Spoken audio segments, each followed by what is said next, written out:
Bonjour, nous voici pour un nouveau tuto sur TeamWeaver qui est un logiciel de, comment je dirais ça, de connexion à distance pour pouvoir visionner ou pour faire réparer ou des trucs comme ça sur d'un PC à un autre, à distance quoi. Aller sur un autre PC. Je vais éteindre le son qu'il y a là parce que voilà. Donc on va pas perdre de temps, je vais aller directement sur mon navigateur, mais il y est déjà. Sur mon navigateur internet, je vais taper dans la recherche de Google TeamWeaver. TeamWeaver, voilà, qui s'écrit comme ça.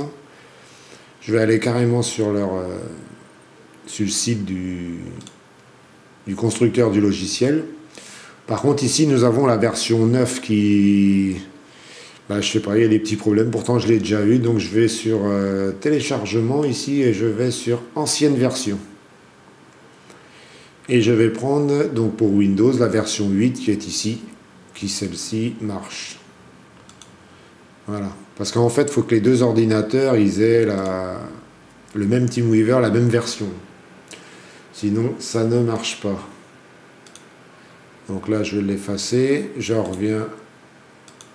J'ai enregistré sur mon bureau, donc je fais clic droit sur l'icône, s'il veut. Voilà, exécuter en tant qu'administrateur. Je réponds oui.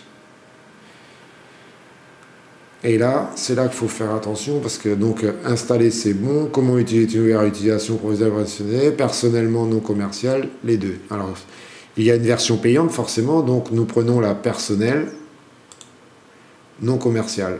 Il faut bien cocher celle-ci. Et on fait j'accepte et terminé. Vous allez voir, c'est tout simple. Donc il y a un autre icône qui s'est mis ici, de TeamWeaver 8. On attend la fin de l'installation. C'est pratique pour faire du dépannage à distance, ou vous pouvez vous vous donner des fichiers comme ça directement à distance quand vous êtes trop loin et tout ça. Donc là il y a plein de petites explications. Oh, on s'en fout. Voilà. Donc en fait une fois que les deux donc là il met une nouvelle version est disponible, cliquez sur le bouton pour mettre à jour avec la dernière version de TeamWeaver. On s'en occupe pas.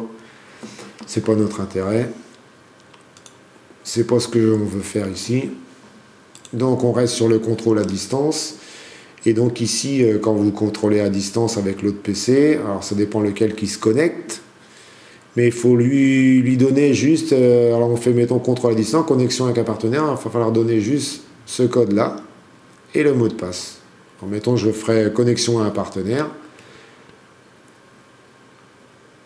Hop.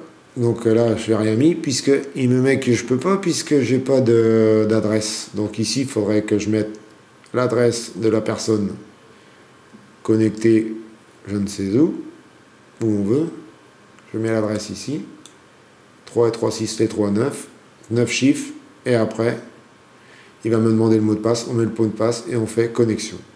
C'est tout ce qu'il y a à faire, je pense que c'est pas bien compliqué. C'est juste à l'installation qu'il faut faire attention de ne pas